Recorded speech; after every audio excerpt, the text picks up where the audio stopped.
Nous savons bien que ce n'est pas notre corps qui est né de nouveau. Il n'est donc pas saint. Nous savons que ce n'est pas notre âme qui est née de nouveau. Et si notre âme est constituée de nos pensées, de notre capacité à raisonner, de nos émotions, de notre capacité à choisir, alors tout cela, il est vrai, n'est pas très différent après la nouvelle naissance.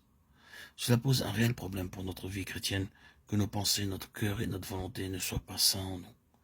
C'est le terrain de nos conflits, de nos batailles et de nos chagrins. Cependant, quelque chose est qui n'est pas du tout de ce royaume, mais issu du royaume céleste, s'est produit et a fait son entrée en nous. Or, ce qui est né de Dieu est saint. Est-ce que vous l'avez saisi? Même si cela ne vous a jamais été expliqué ou défini, vous le connaissez dans votre expérience. Vous savez bien qu'il y a quelque chose en vous qui se révolte contre le péché et le manque de sainteté. Savez-vous qu'une des grandes bénédictions dans votre vie, c'est d'avoir cette capacité intérieure de réaction quand les choses ne sont ni droites ni bonnes. En progressant, nous devenons de plus en plus sensibles au mal, au péché qui opère dans ce monde. Le danger, c'est parfois d'accepter sa présence, de devoir simplement le prendre en compte, parce qu'il est là. Un bon nombre d'années auparavant, je voyageais par le train avec une sœur aînée dans le Seigneur. Nous étions dans le wagon-restaurant, et une jeune fille est entrée. Elle s'est assise à la table voisine, et sortant une cigarette, l'a allumée. Bien sûr, c'est une chose couramment acceptée maintenant.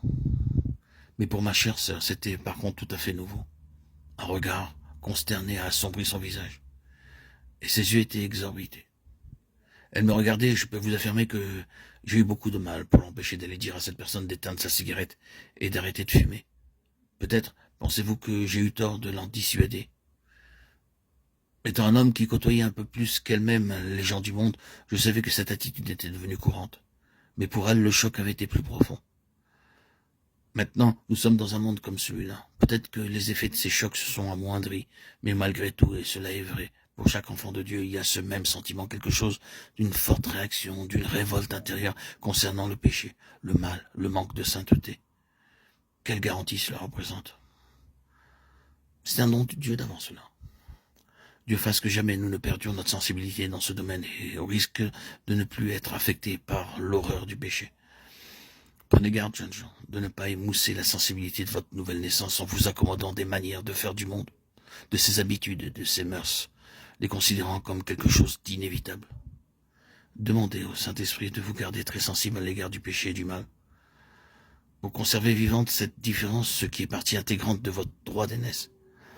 Si vous êtes un véritable enfant de Dieu, vous connaissez quelque chose de cette différence quand vous allez dans le monde, et cela non seulement par rapport au péché, mais à l'égard d'un bon nombre de choses. Vous êtes différent, quelque chose vous est arrivé.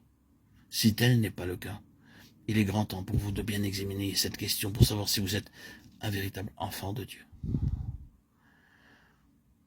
D'une certaine manière, cette différence devrait être assez claire pour vous.